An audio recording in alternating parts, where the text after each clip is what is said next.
Luke 8:41 to 56. Dumating noon ang isang lalaking nagngangalang Jairo, isang tagapamahala ng sinagoga.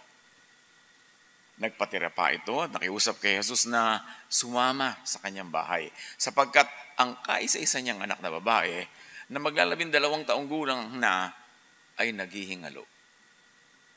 Habang naglalakad si Jesus papunta sa bahay ni Jairo, siniksik siya ng mga tao. Nagsasalita pa si Jesus nang dumating ang isang lalaking galing sa bahay ni Jairo. "Patay na po ang inyong anak," sabi niya kay Jairo. "Huwag na po ninyong abalahin ang guro." Nang ito'y marinig ni Jesus, sinabi niya kay Jairo, "Huwag kang matakot, manalig ka lamang at siya'y gagaling." Pagdating sa bahay, wala siyang sinama sa loob kundi sina Pedro, Juan at Santiago at ang mga magulang ng dalagita. Nag-iiyakan ang lahat ng naroon at kanilang tinatangisan ng bata. Ngunit sinabi ni Jesus, "Huwag kayong umiyak. Hindi patay ang bata. Natutulog lamang." Pinagtawanan nila si Jesus sapagkat alam nilang patay na ang dalagita. Ngunit hinawakan ni Jesus ang kamay nito at sinabi, "Bumangon ka, bata." Nagbalik ang hininga ng dalagita at ito'y agad na bumangon. Pagkatapos, pinabigyan siya ni Jesus ng pagkain. Manghang-mangha ang mga magulang ng bata. Ngunit pinagbilinan sila ni Jesus na huwag sabihin kanino man ang pangyayaring ito. Jairus and his daughter revisited.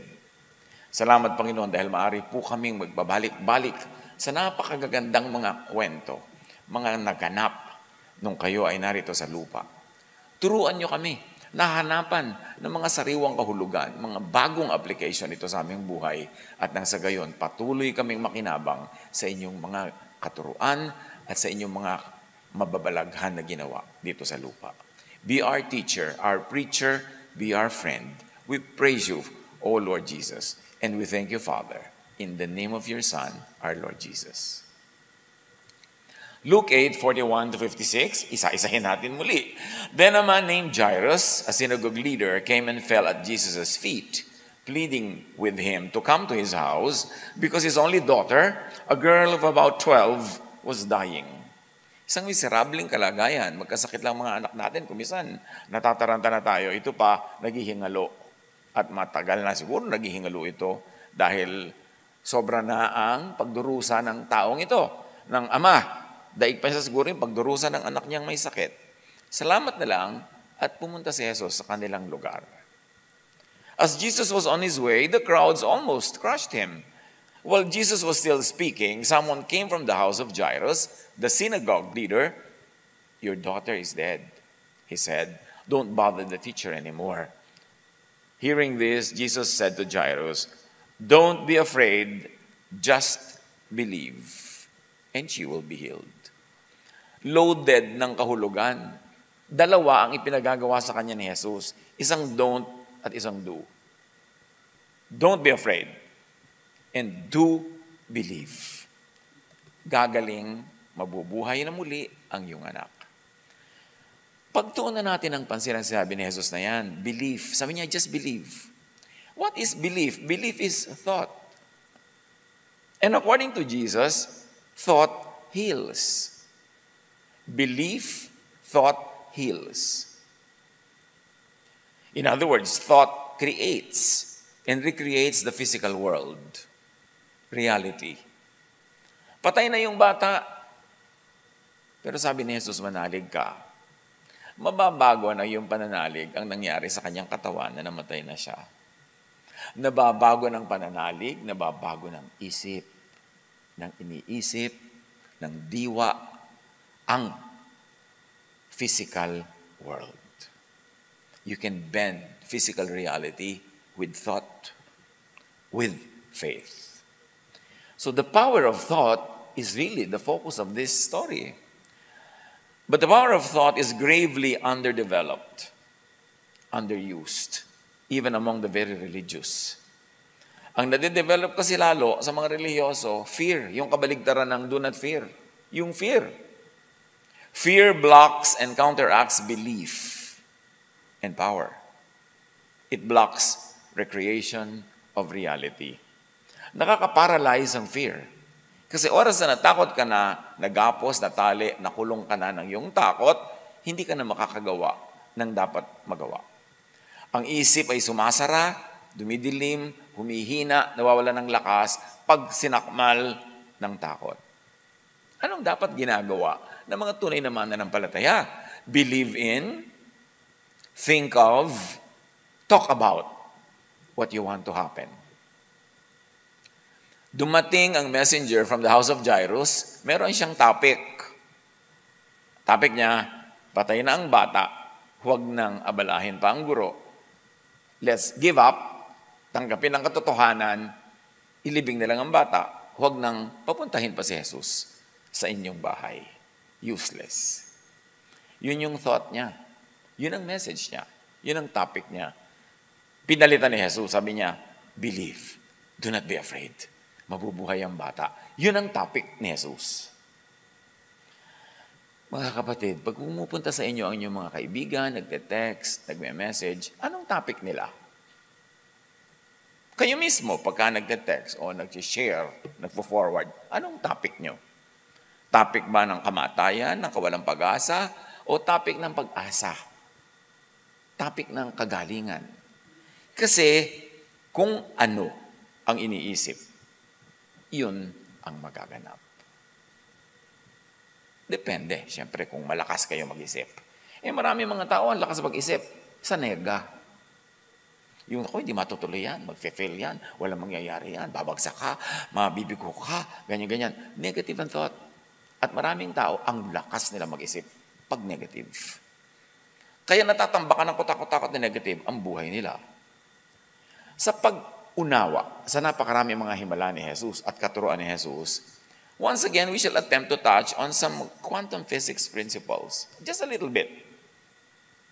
So we can triangulate our understanding of truth. Madagdagan ng one more leg, ang paa ng mesa na gusto nating magamit at tungtungan sa pag-unawa ng maraming matataas na bagay.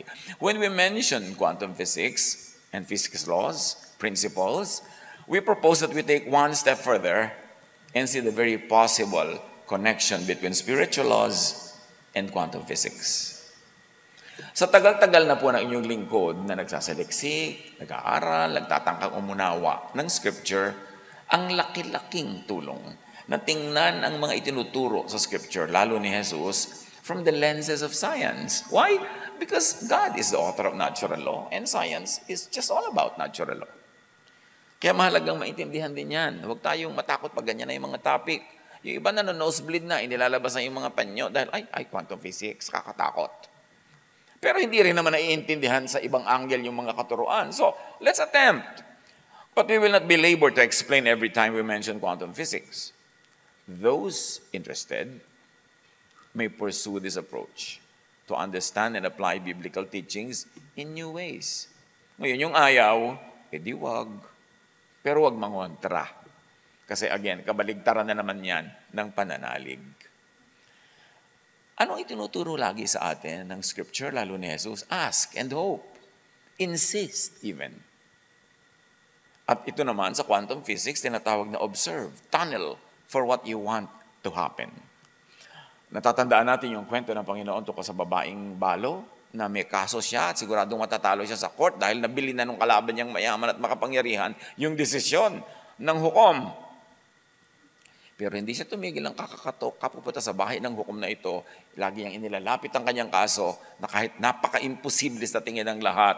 Pero sabi ng judge, naku, matahimik na lang ang buhay ko, ibibigay ko na ang gusto ng babaeng ito. Yan ang tinatawag na tunneling. Tinatawag yan sa Bible na faith, insistence, steadfastness. Tinatawag naman sa quantum physics yan na observe, tunnel. Isipin mo yung gusto mo mangyari, ipilit mo ng ipilit, and do the natural thing to do, observe natural law also. Tulad ng babaeng yun, hindi lang siya nagdasal sa bahay niya. Pinupuntahan niya talaga yung judge, kinukulit niya. So pinaglakip yung kanyang pananalig, yung kanyang pagpipilit, at yung kanyang natural and normal actions to be taken kung meron ka talagang gusto maganap, that's the equivalent of quantum tunneling. At alam natin na nangyayari yung gusto niya maganap. Ibinigay sa kanya. Ang daming teaching ni Jesus sa ganyan, yung huwag kang tumigil ng kakakatok. Tulad yung tinuturo niya na, may kaibigan kang dumating, hating gabi, wala ka maipakain. Kumatok ka sa kapitbahay mo para humingi ka ng maipapakain sa bisita mo. At kahit natutulog na yan, sasabihin pa niyang nakapaligid na yung mga anak ko sa higaan, tabi-tabi na kami, tulog na kami. Huwag ka na, bukas ka na bumalik. Huwag kang tumigil ng kakakatok. Babangon din yan, ibibigyan niya sa iyo yung kailangan mong tinapay. Quantum tunneling yun. Iba lang ang tawag. A phenomenon wherein a particle can penetrate a barrier that it should not be able to go through. Quantum tunneling yun. Anything that can happen will happen given enough chances. Yan ang sinasabi ng quantum physics, which of course, even the scriptures say, in just another way, another terminology, the impossible becomes possible. At sabi nga ng Anghel kay Maria, with God, nothing is impossible. Quantum mo yan. I-tunneling mo yan. At magaganap yan. In other words, give yourself, give your aspirations many chances. Pastor, 2 beses na po ako nag-fail sa bar. 3 mo iha. Talaga po? Apatin mo, 5. Pagsasawaan ka ng failure, maipapasa mo rin yan. Huwag kang give up. Never give up on your dreams. Kaya, sabi sa Bible, do not give up. Believe. Ask for it. Nothing is impossible with God. Sabi naman ng quantum physics, i-tunnel mo. Lagi mong isipin. Tapos gawin mo kung anong practical thing to do, mangyayari yan. Strive many times. Get as much help as necessary. Kaya yung mga iba, ipag-pray niyo ko, nakakatulong yon. Kasi maraming nagpe-pray, maraming nagtatunneling, maraming nagkukwantum yan, maraming asking in faith, at kung taimtim ang kanilang pananalig, at ikaw naman, ginagawa mo yung practical, nagpapapray kang pumasa sa exam, di mag-aral ka, mag-review ka. Ganun, gawin mo kung anong pwede mong gawin physically, then the spiritual matter will be taken care of by the Spirit of God. Siguradong magtatagumpay ka. Ang problema lang, masyado tayo na condition ng failure. Ay, hindi mangyayari yan. Hindi yan matutupad. Ganito, ganyan-ganyan. Mahirap lang po kami.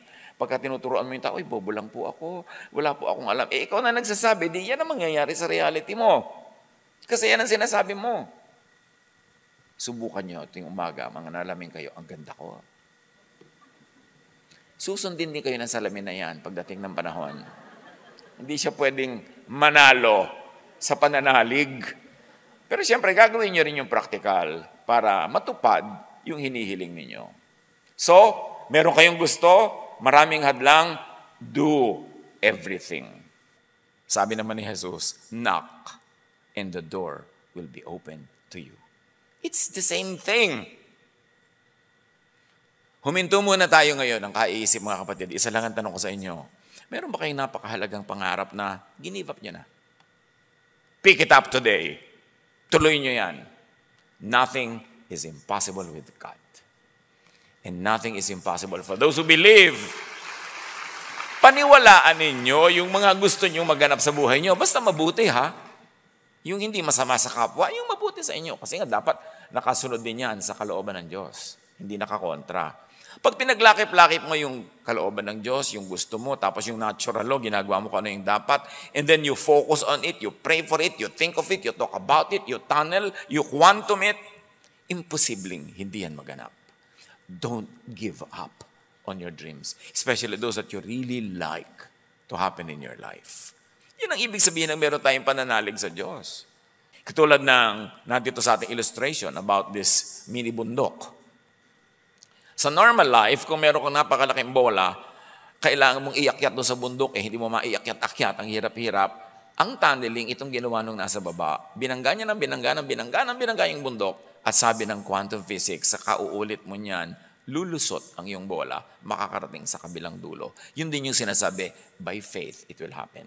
Nothing is impossible. Agree ang scripture at saka yung science. Ano bang layman's explanation? Diyan sinasabi na yan at tunneling. Normally, if the height of the barrier is greater than the energy of the ball, you have to roll it up the hill. But in quantum physics, there is a phenomenon where the ball will just simply pass through the barrier. At yan yung inuulit-ulit nating kwento sa Luke 18:1-8. The persistent widow.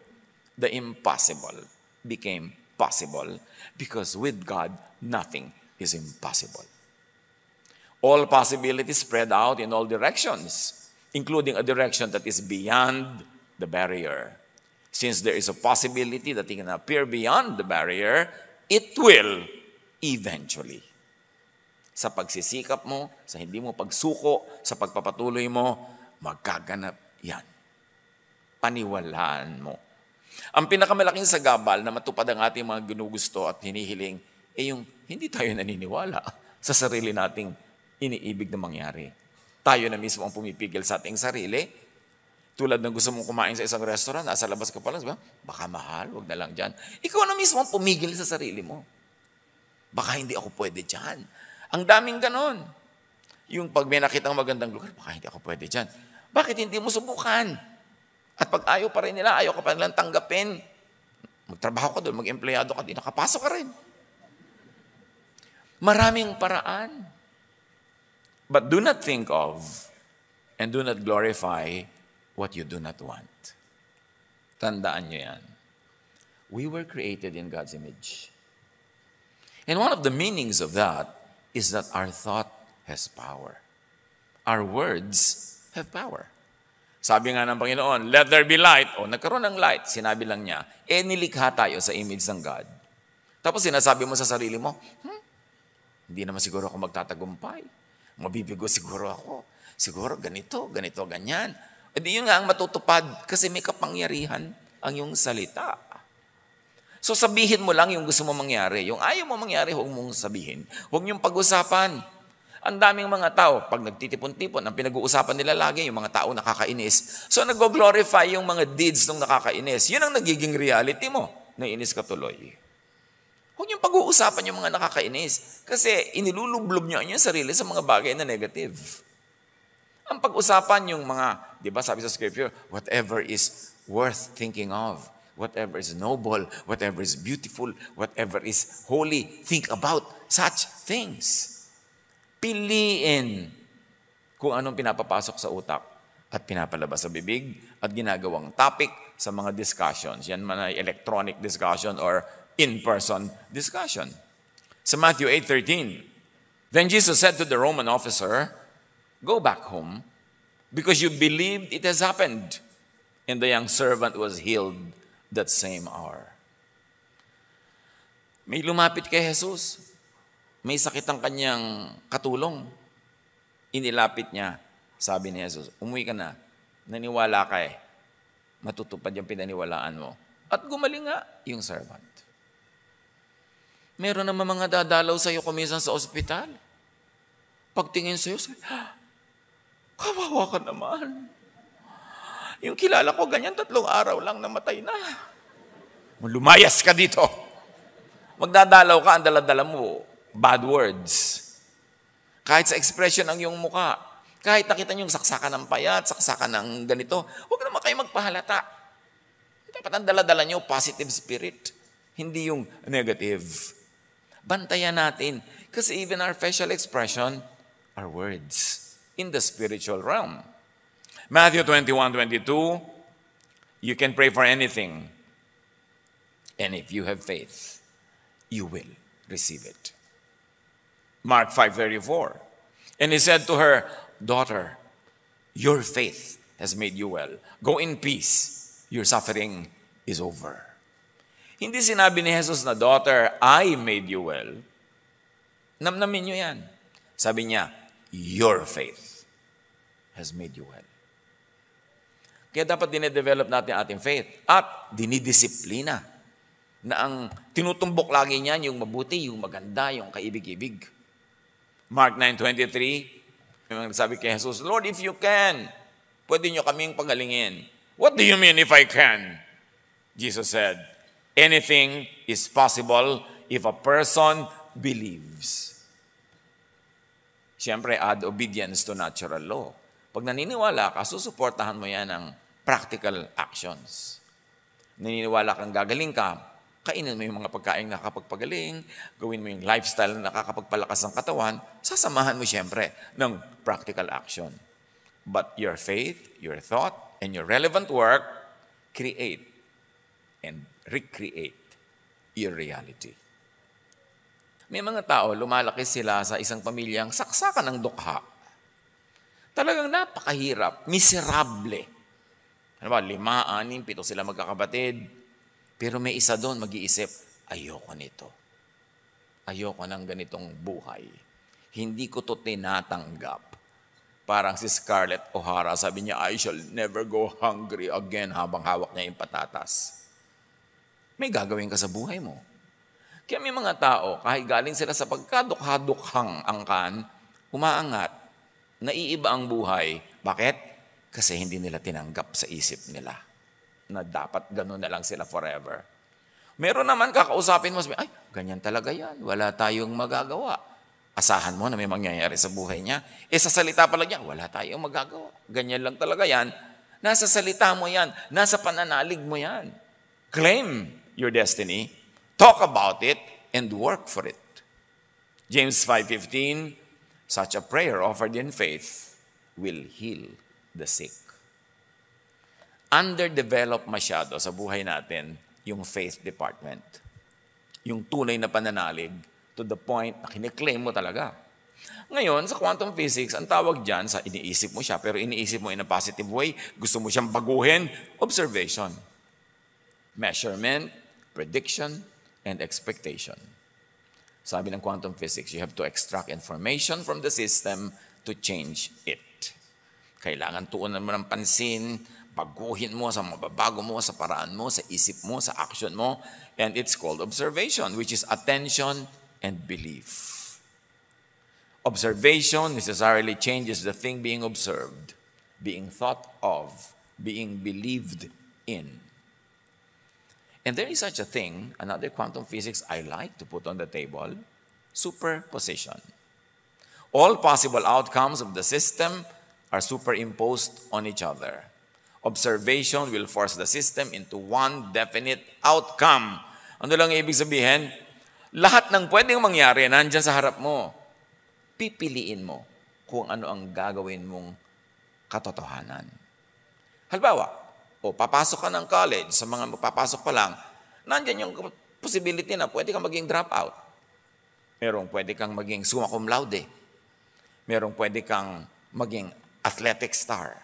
Merong pwede kang maging ganito, maging ganon. Lahat yon possible. Pipiliin mo kung ano mangyayari sa buhay mo.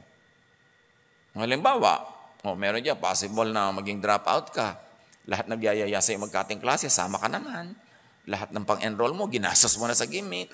Talagang patungo ka sa pagiging dropout.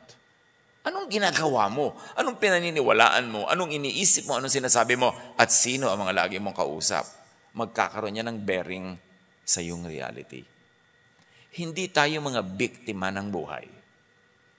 Lahat tayo ay pinanganak na pantay-pantay na pwede nating piliin kung anong pwedeng mangyari sa atin.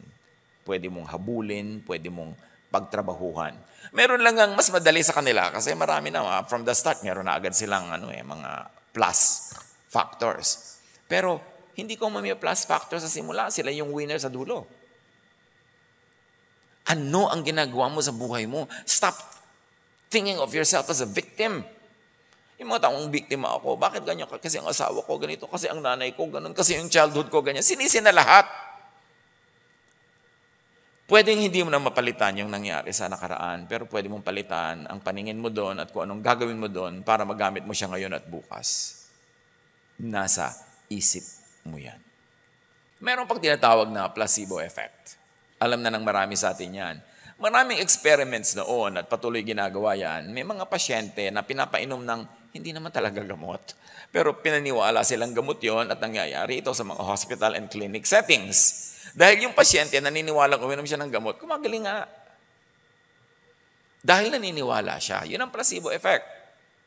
Di ba may mga lola tayo, mga tiya na pupunta pa lang sa doktor, gumagaling na sa daan. Kasi naniniwala siyang mapapagaling siya ng doktor na yun. Sabi kasi ng placebo effect, believing in a treatment creates a healing effect, even if the treatment is not supposed to heal. Your brain can convince your body with a fake treatment, the so-called placebo effect, and thus stimulate healing. Kaya meron pa nga tinatawag silang faith healing. Dahil naniniwala ka, pwede mangyari. Pero eto yung doktor, pagpasok sa clinic, sabi mo sa kasama mo, doktor ba yan o bangkay? Bakit ganyan ang itsura niyan? Ayaw mo na agad maniwala sa kanya, sa palagay mo, tatalab sa'yo yung ministration niya. Kailangan may pananalig. Kaya sabi sa ating illustration na to, yung sa placebo effect, sinasabi mo doon sa tao, eto magaling ka na, kahit na yung ipinainom mo, hindi naman totoong gamot, pero pag naniwala sa niya, I feel good already. Gumagaling na ako agad. A fake treatment can make someone better simply because they expect it to help. Self-treatment with and by your mind is possible. Belief heals the believer. Now, I want you to take some caution in this department. Kasi meron naman mga ginagamot mo. Sabi niya, hindi ko na kailangan ng gamot, gagaling na ako. I cannot contest that kasi kung may ganun kang pananalig. Pero bakit? Hindi mo na rin inumin yung gamot. Total, naniniwala ka. Di isama mo na sa paniniwala mo na makakatulong sa iyo yung gamot. Kesa naman sa, hindi pala naman yun ang dapat mong asahan, medyo tagilid lang yung paniniwalaan mo na hindi mo kailangan ng gamot, kailangan mo pala tapos na-dead ka tuloy dahil hindi ka naggamot. So pag meron tayong ganun na mga desisyon na ayoko na magpagamot kasi nananalig akong papagalingin ako, no one can contest that kasi personal yun. Pero ang suggestion ko lang, total naniniwala kang gagaling ka, edi inumin mo na rin to. Total, hindi naman yan lason. Professional naman na nag-a-advise sa'yo at meron naman yung efficacy according to its history. So why not include it in your regimen para lalo kang gumaling? Kasi marami din tayo nababalitaan na ganyan naniniwalang papagalingin sila, tapos namatay. Siyempre, sasabihin nila, pag namatay, God's will. Wala kang magagawa sa ganong klaseng pananaw sa buhay. Pero, why not drink it? Especially kung ma-afford mo naman. But really, when everything's down to the basics, belief heals the believer. Pag naniniwala ka sa anak mo na magaling siya, ini-encourage mo siya, gumagaling nga. Pero huwag ka naman pasalang naniniwala ka, binubola-bola mo siya, pinupuri mo, pero wala naman kayong ginagawa mag-ina para gumaling nga siya, para siya matuto, para siya madisiplina. Walang mararating yung ganong klaseng belief. Laging may kakambal na natural law. May kakambal na natural action. Thing to do. If P, then Q. Cause and effect. You want this effect? Do the cause. Cause it to become the effect. Para mangyari. Matthew 9:22. Jesus turned around and when he saw her, he said, "Daughter, be encouraged. Your faith has made you well." And the woman was healed at that moment. Matthew 21:22. You can pray for anything, and if you have faith, you will receive it. How much of us actually believe these words?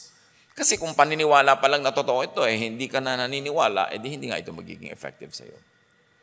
Kaya napakahalaga i-develop yung faith. Mark 9:23. Tulad ng binanggit na natin, what do you mean if I can? Jesus said, anything is possible if a person believes.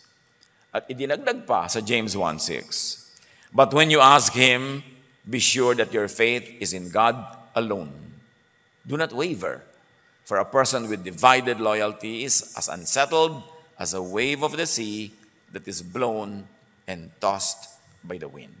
Kailangan meron din tayong paninindigan. Meron tayo talagang paniniwala at yun ay pinaninindigan natin. Baligtarin mo yan. What you think of and believe in, enough to fear it, could happen, could become your reality. Yung mga self-fulfilling negative predictions na laging pinaniniwalaan mo. Naku, pagtataksilan ako ng asawa ko, hindi niya talaga kaya maging faithful. Ikaw mismo sinasabi mo na, pinaniniwalaan mo na, naka-quantum mo. Baka kahit walang balak yung tao, pumapasok sa isip niya kasi yung palang pananalig mo ang nagpapasok sa kanyang isip. Kaya laging sinasabi ni Jesus, do not fear, only believe. Ngayon sasabihin mo, paano naman po ako maniniwala na yung asawa ka magiging tapat? May track record naman siya na ganito, ganon. Kaya nga baligtarin mo. Paniwalaan mo ng paniwalaan, sabihin mo, isipin mo, ipag-pray mo, tapos gumawa ka ng mga paraan para matupad in the physical world yung mga gusto mong mangyaring katapatan niya, mangyayari yun. Kasi kinukwantum mo. You are working by faith. Gusto mo talaga magbago yung nangyayari sa buhay nyo, di baguhin mo sa isip mo muna, doon ka sa magsimula. Pag nabago mo yan by faith and in a strong way, susunod ang reality. Yan na yung mga sinasabi ng ang dami na nating binasa.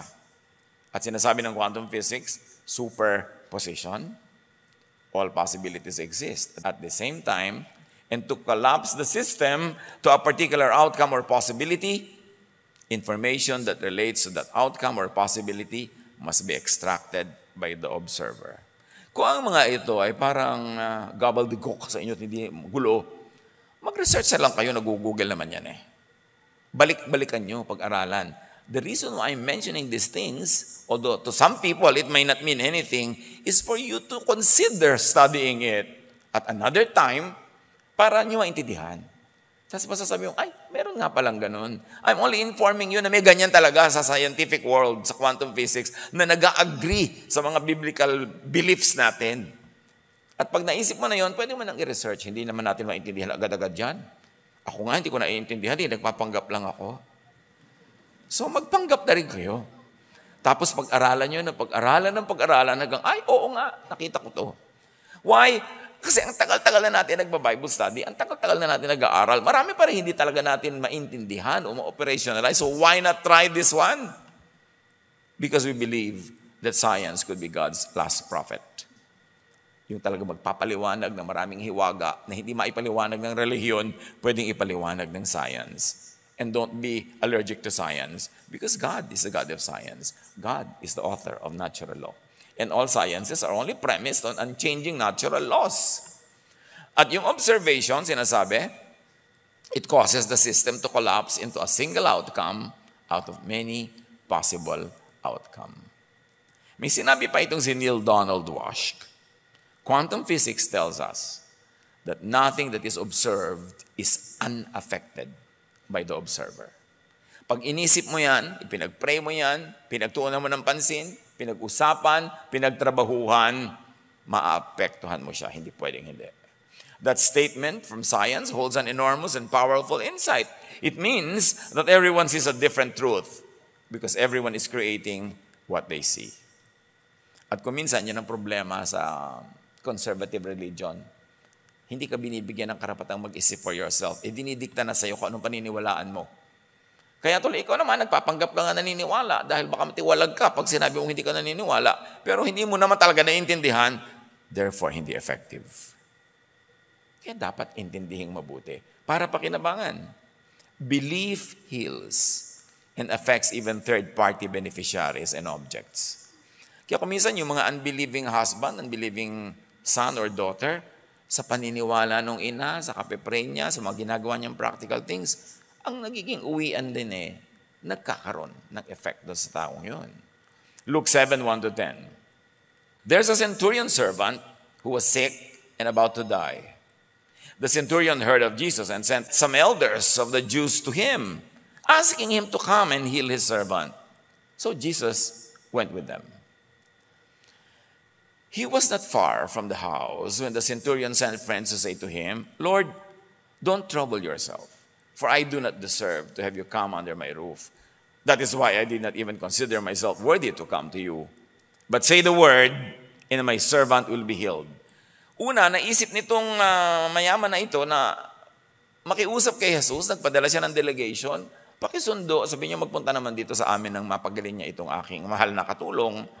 At nung papalapit na si Jesus, pinasalubong na naman niya, sabi niya, huwag na po kayong tumuloy. Ganon na lang ang pananalig ko sa inyo na hindi niyo na kailangan lumapit at pumunta rito, just say the word and my servant will be healed kahit kayo malayo. When Jesus heard this, he was amazed at him. And turning to the crowd following him, he said, I tell you, I have not found such great faith even in Israel. In other words, sabi ni Jesus, aba, nagkukwantum siya.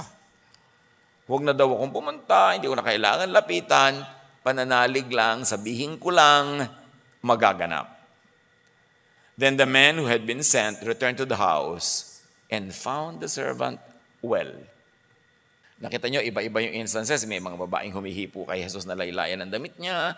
May mga may sakit na humahabol-habol sa kanya, hinihipo siya. Ito naman, sabi ng isa, kahit hindi na kayo magpunta, sabihin nyo lang, magaganap na. So, kaya long distance, kaya short distance, kaya malapit, kaya hindi malapit, basta may pananalig, effective. Why? Because God fills the universe with His Spirit. Walang malayo. Walang malapit. Ang point lang, nananalig ka ba? And another teaching of quantum physics is quantum entanglement. Many of us will be able to relate with this. When two or more particles link up in a certain way, no matter how far apart they are in space, their states remain linked. Kaya katulad nun, yung master related siya sa servant, tapos related siya kay Jesus by faith. Kahit malayo si Jesus, naging malapit din. Affecting one of the particles instantly affects the other. Maraming mga nanay na may mga sundalong anak na yung anak nila nabaril o may nangyaring kung ano man, tapos nararamdaman nila. Minsan napapanaginipan nila, o kung minsan gising na gising sila, biglang nabubuo sa isip nila, nakikita nila yung mga images nangyari sa kanilang anak, kasi yun yung tinatawag na quantum entanglement.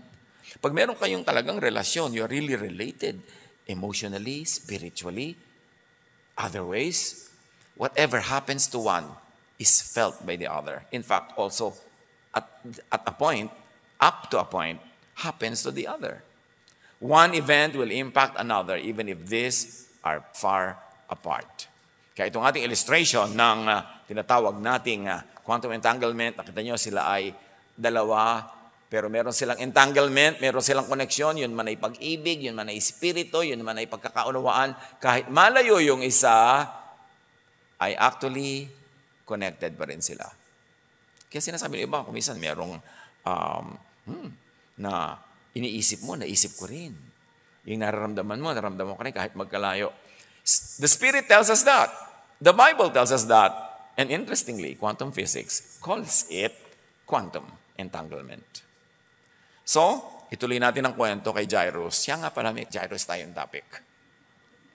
When he arrived at the house of Jairus, he did not let anyone go in with him, except Peter, John, and James, and the child's father and mother. Works of and healing by faith is best done away from doubters, from opposition, and it's best done with believers. Kaya laging kasabihan, walang kokontra. Kasi pag may nangongontra spiritually, may effect. Mataas na teaching to. Napaka-importanting maintindihan. Anong effect yan sa buhay natin? Anong practical application, mga kapatid? Lumayo sa mga kontra.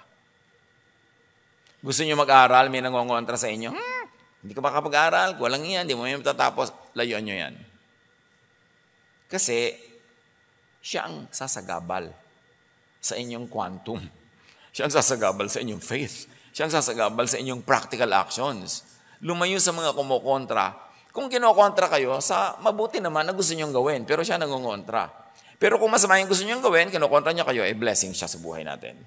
So pinipili niyo rin. Ano ba? Bakit mo ko kinokontra? Ba't mo kinokontra ang aking pangarap, ang aking panaginip? Hindi naman yan masama. Hindi makakasama kahit kanino. Acts 18:6. But when they opposed and insulted him, Paul shook the dust from his clothes and said, "Your blood is upon your own heads. I am innocent. From now on, I will go preach to the Gentiles." Nagtuturo si Pablo ng napakagandang salvation by faith, salvation by grace, salvation by love, as kontra sa kinagawian na katuroan ng mga Hudyo na kababayan niya na salvation by law, by obeying the law. Wala naman nakaka-obey, so sino masisave dyan? So tinuturoan niya, alam niyo may salvation talaga through Jesus by grace, by the love of God. Ayaw siyang pakinggan. Nililibak pa siya. So sabi niya, nitong si Paul, bahala kayo sa buhay niyo. Mula ngayon, ayoko na magturo sa inyo, sa Gentiles na lang. Itinatabay ng lack of faith, ang otherwise ay great teaching or teacher. Mga kapatid, pag nakakarinig kayo ng teaching, lalo kung pinanggagalingan naman, meron namang history of credibility, meron namang history of training or education, or meron naman siyang body of works na magpapatunay na isa naman siyang seryosong scholar o mapag-aral, maniwala muna kayo at makinig bago kayo huwag maniwala at libakin siya. Kasi kayo mawawalan. Katulad nitong mga Hudyo na to, ayaw nila maniwala kay Paul, di tinalikuran sila. Gentiles sila nga ang tuturuan ko kung ayaw nyo. Kasi bakit mo iti-insist sa ayaw maniwala?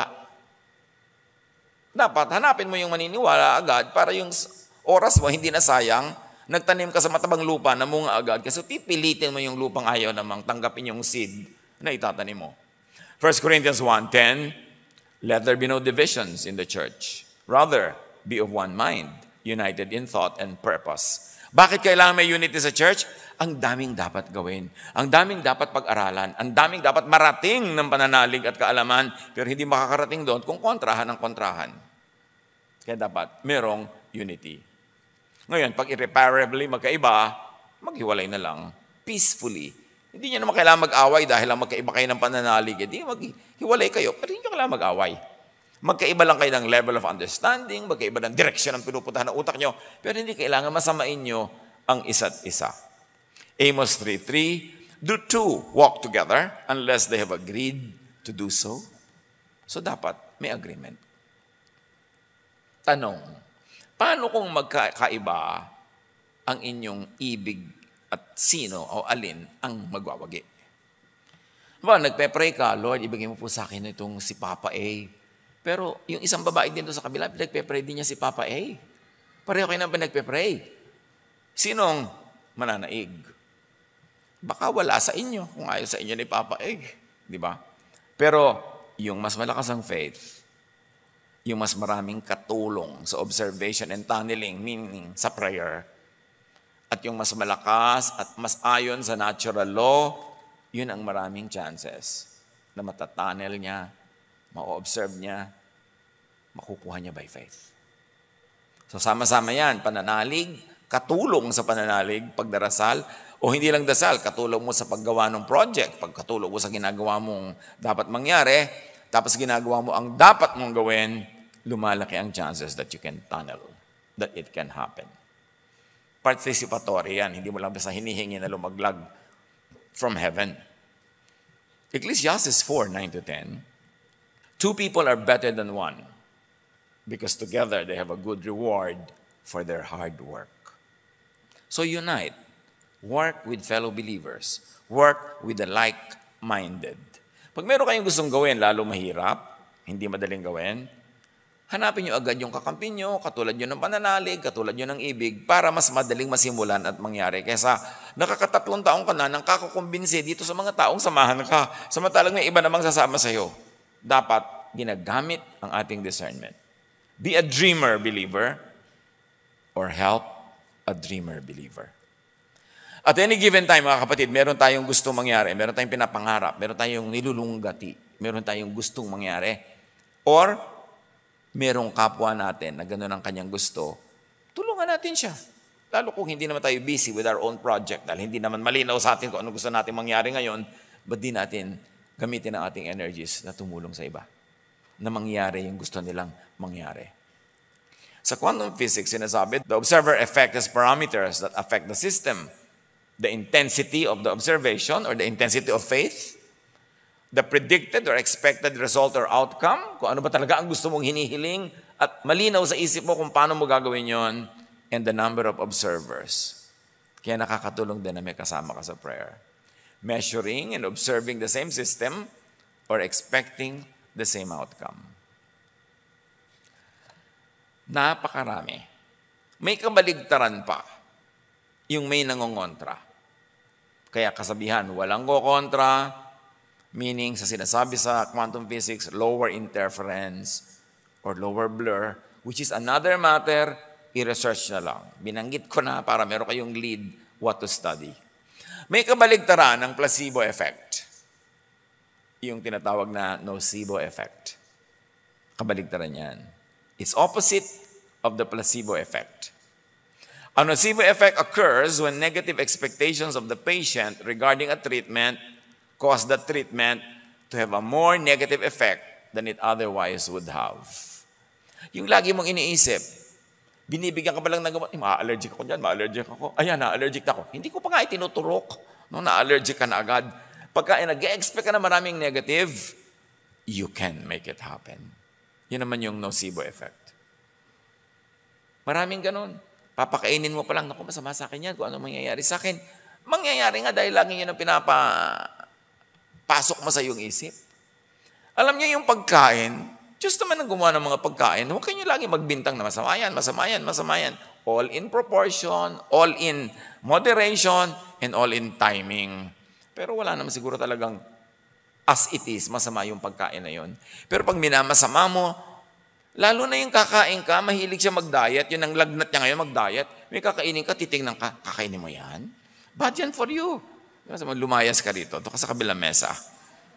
Kung bad sa'yo, sa'yo na lang. Sa akin, good. Yung binabad trip ka, kakain ka nga.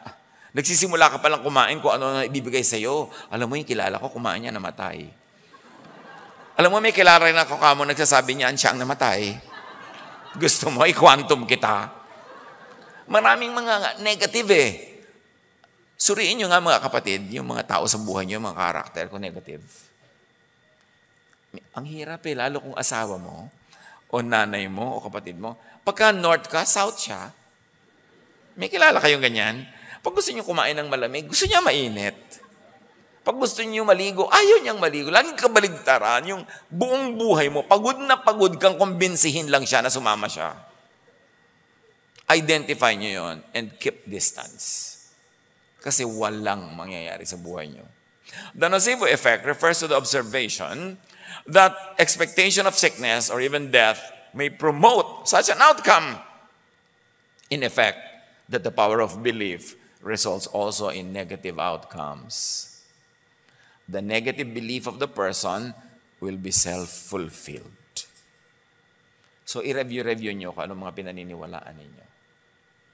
Lagi na yun, Pastor, end of the world na po ba? So, tigilan nyo na nga. Pagod ako. 40 years ko na sinasagot yan eh. Kung mag-end of the world, di mag-end. Ano magagawa mo? Mapipigil mo ba? Hindi po. Eh, di huwag mo nang isipin. Pag-enjoy ka ng buhay, pag-enjoyin mong iba ka para mag-end ang world, at least sulit ka. At kung hindi nag-end, lalong sulit ka. Why are you always talking about such negative things that you cannot control anyway? Naku, darating na po yata si Jesus. Bakit?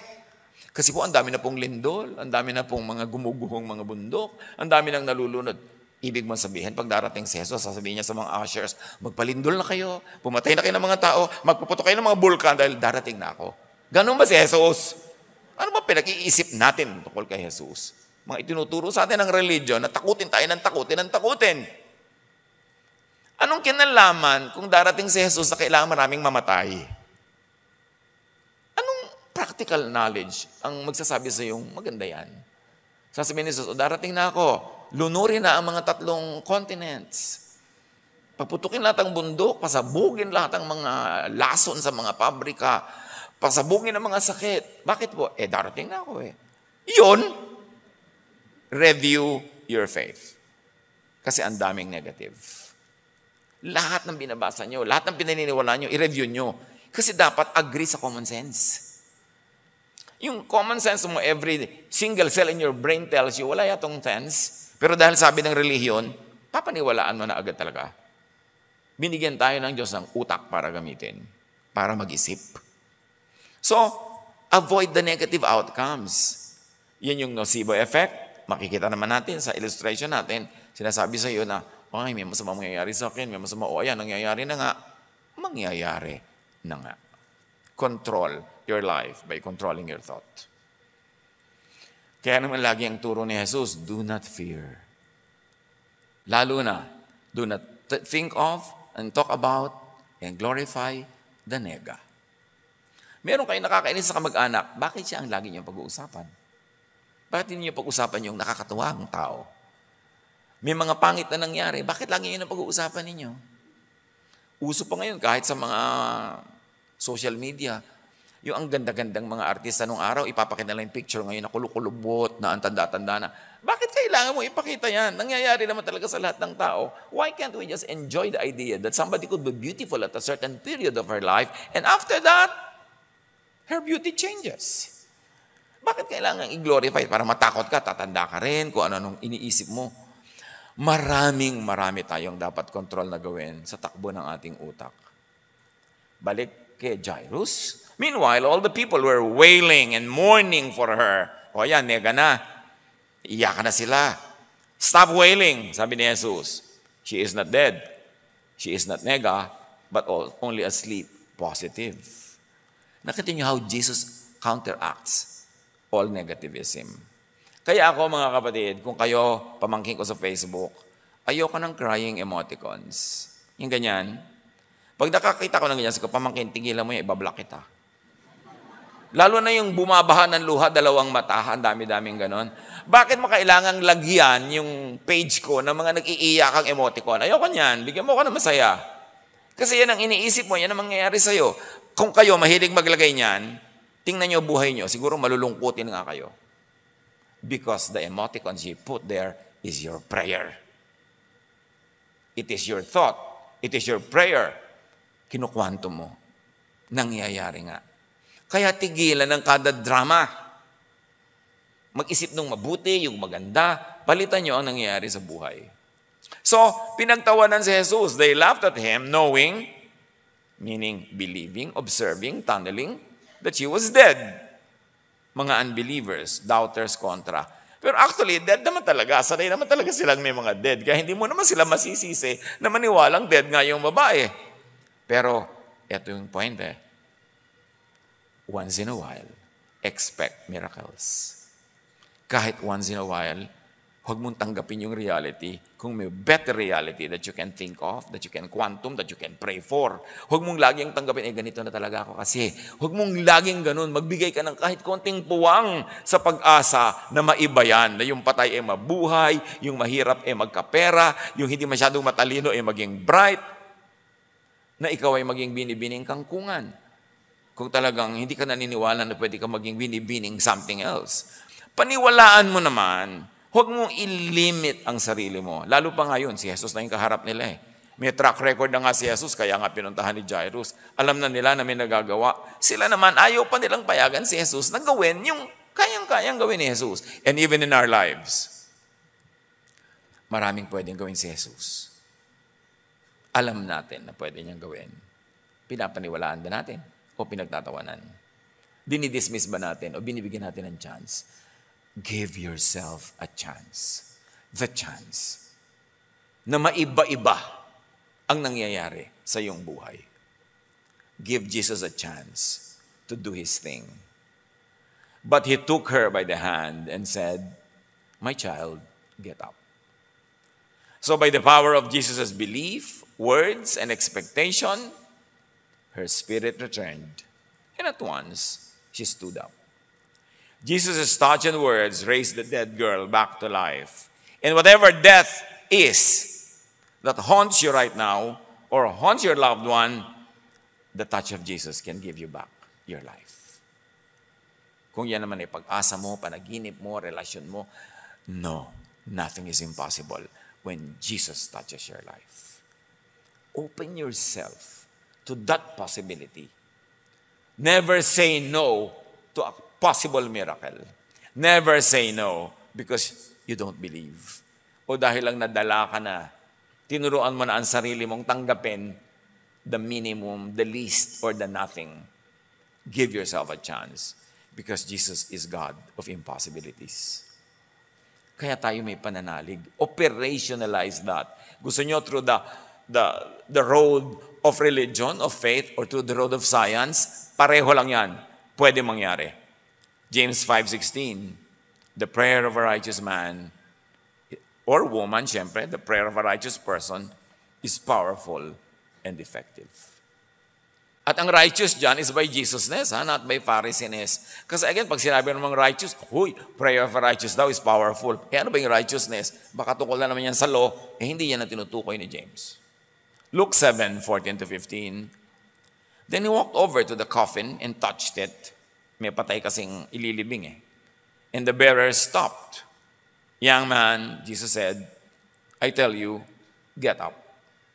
Then the dead boy sat up. Walang imposible. Don't give up. John 11:43-44. Then Jesus shouted, Lazarus, come out. And the dead man came out, his hands and feet bound in grave clothes, his face wrapped in a headcloth. Jesus told them, unwrap him and let him go. Then Jesus told them to give her something to eat. Back to the daughter of Jairus. Her parents were astonished, but he ordered them to not tell anyone what had happened. Ano ang mga kasaysayan na yan sa buhay natin? Tayo rin kasi yan eh. Tayo si Jairus, tayo yung daughter ni Jairus, tayo yung bleeding woman dyan, tayo lahat yan. How do you operationalize the power of God in your life? Believe. Do not surround yourself with negative people. Do not fill your heart and mind with negative thoughts. Be changed by the renewing of your mind. Turuan niyo po kami, Ama, na magbago ng pag-iisip kung kulang ang aming pananalig. At kung marami naman, salamat po. Turuan niyo kaming mas damihan pa, mas maging makapangyarihan pa ito. Teach us to be discerning para malayo pa lang alam na namin na negative thoughts yung pumapasok at huwag na naming i-entertain. Turuan mo kami, Panginoon, na paalisin sa loob ng aming isip ang mga negative thoughts na pumipigil sa power that you have given us before the foundation of the world. Salamat dahil pwede kaming kumonekta sa power niyo. And by understanding the many mysterious teachings of Scripture through the lenses of science, we can appreciate you more. Turuan niyo kaming dagdagan ang aming vocabulary. Dagdagan namin ang aming alam, ang kaya naming malaman by opening up ourselves to more knowledge, to new knowledge that only points to you. Kayo naman ang punot dulo ng lahat ng karunungan, lahat ng kapangyarihan. So teach us. Gawin niyo rin po kami, Lord, ng mga instruments para maging positive presence kami sa buhay ng iba, positive influence, and positive help. Magbulay-bulay tayo sumandali. Dinggin ang tinig ng Espiritu para sa napaka-personal na application sa atin ng mga bagay na ito. Be with the Lord in silent reflection.